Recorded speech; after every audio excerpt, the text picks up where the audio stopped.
This man Tyrese Haliburton might be the clutchest player in the NBA, dog. Like, this is actually insane. The Pacers win game 1 after another comeback this postseason. And somebody said, yo, the diamond tester got to be thrown away at this point because it's legit, bro. He's had like 4 game winners this postseason in the clutch. You know what I'm saying? After being a steady presence the whole game, after being down literally the entire game. The Pacers never had a lead this entire game until Tyrese Haliburton hit that last shot in the 4th quarter. And it was looking like a Thunder win, but honestly, the entire game, I'm like, because I'm thinking to myself, okay, the Thunder, okay, the Pacers are turning the ball over at an incredibly high rate. It's not, but the turnovers weren't embarrassing turnovers. Like, when I was watching that Timberwolves games, those turnovers were embarrassing. They were getting absolutely clamped the hell up. Now, the Thunder were playing great defense on the Pacers, but they weren't getting like, it wasn't to that level where it was just like, yo, what's going on? You know what I'm saying? Shai was cooking. No one else was really cooking like that. J-Dub got hot a little bit. Caruso was hooping, but no one was really like, you know, going crazy. You know, Lu Dort hit some threes, but every time Lu Dort shot a 3, I was like, we're good with that. We live with that. And on the other side, Obi Toppin was getting, you know what I'm saying, heating up. Aaron Nesmith occasionally, you know what I'm saying, getting to it. Andrew Nembhard, he, you know, occasionally, you know what I'm saying, getting to it. But then they started trying to make him the first option in the 4th quarter. I was like, stop trolling, bro. And they just managed to get offensive rebounds, stay scrappy, you know, stay good on defense. Although, you know, I think they've honestly played the best defense on the Thunder so far. Like, this in the postseason, at least. Like, yeah, they didn't play ideal defense, but like in terms of what I thought I would have seen compared to what I actually saw, I think they played pretty good defense. They had some super fouls here and there, but they're honestly pretty disciplined on defense, and at least enough to stay within the game. And then on offense, you know, even when shots were hitting, they would stay disciplined. They would, outside of the turnovers, again, the disgusting amount of turnovers in the first half, they managed to clean up the turnovers in the second half and just stay in the game. You know, all you got to do is stay in the game. Tyrese Haliburton, he would kind of turn a switch on, try to be aggressive a little bit, but then also try to, for the most part, he was kind of passive this game. But you can see the effect, honestly, in terms of the playmaking. They started off kind of rattled a little bit. And you can see even commentary, they were saying that like they started off playing a little bit too fast. And that's part of the reason why they were getting so many turnovers. But they kind of got the pace of the game. OKC, while they were kind of down there defensively, they weren't really shooting very well at all. They were not shooting very well at all. I don't think I think they got like a 1-3 in like the 4th quarter or something like that. Like, they were not shooting well at all, but Shai was kind of just masking that. And, you know, good timing runs, Hartenstein hooping, setting screens, doing his thing, and role players, you know, doing their thing as well.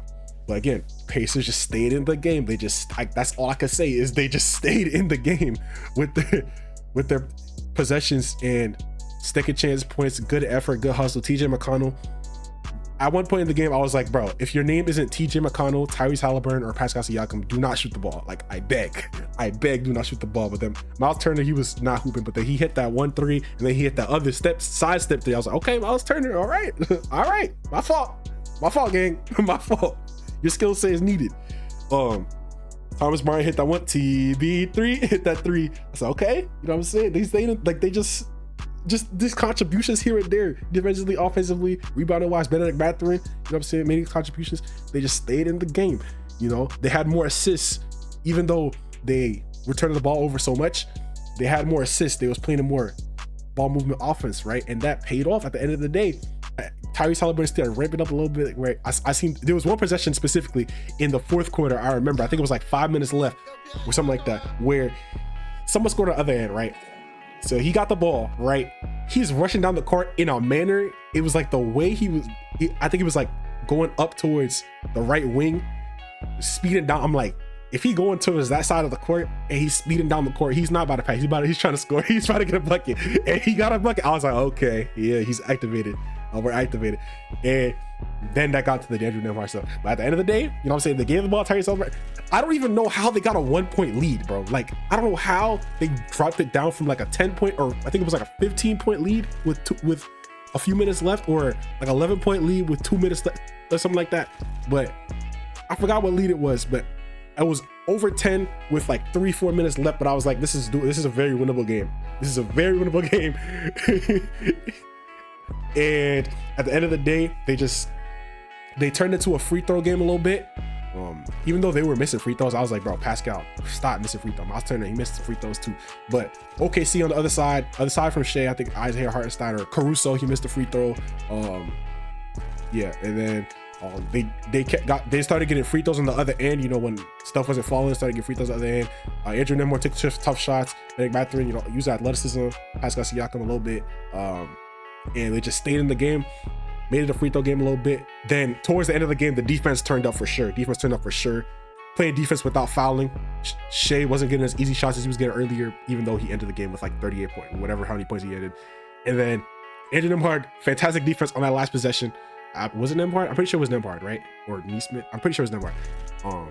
Yeah, it's fantastic defense on the last possession. On the last, like 2 possessions. I remember there was one possession. They got a block. There was another possession. I forgot what happened. But it was a possession where they fouled Shai, but they blocked it. I think Obi Toppin blocked it, make sure that he doesn't get an and-1, right? All that led to it being a 1-point game. They played great defense on Shai on the last shot. Shai, as much as he was played great this game, but you know, at the end of the day, hey, it pays to be a front runner. It pays to be a front runner, because at the end of the day, when it was your time to shine, MVP, you know what I'm saying, last shot of the game, they're not gonna remember all the other shots he was hitting, all them threes he was hitting. He was splashing threes, splashing middies, get into the bucket. He didn't even shoot that many free throws. Honestly, most of the free throws he shot was like bonus type of free throws. He only had one, I would say, kind of tacky foul on Haliburton, but it was kind of clearly a foul where, you know what I'm saying, you messed that midi and boom, it was time. Tyrese Haliburton, time was up, bro. Game time. I don't know what to do, but time was up. At the end of the day, he got that ball. Everyone knew. Hey, give that ball to Tyrese. He about to try to get a bucket. Shai missed the shot that he normally shoots, and then Tyrese he pulled up and hit a shot that he not shooting that regularly. He just got to the freaking long 2 range. Bucket. I said, wow. And to be honest, I thought they were gonna give Pascal Siakam the ticky-tacky foul where Casey Walls could have kind of chicken winged him a little bit with the elbow to push him out of bounds, right? But I was like, in my head, I was like, they're probably not gonna call that because it's the finals and it wasn't too much of a push. It wasn't like a super aggressive call for the player for the ball, right? So they didn't call that. I said, okay, because that would have made it crazy cinema, but it was even crazier cinema because he came back in a game winner. With all that being said, I think anyone thinking Pacers would have been swept does not know basketball.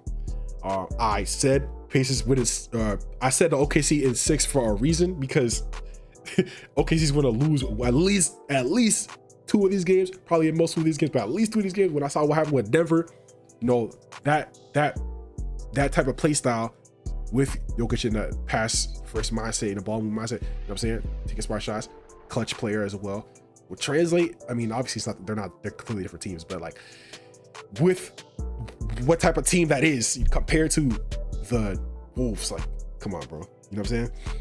So yeah, I hope everybody knows this team is legit, because I already knew that.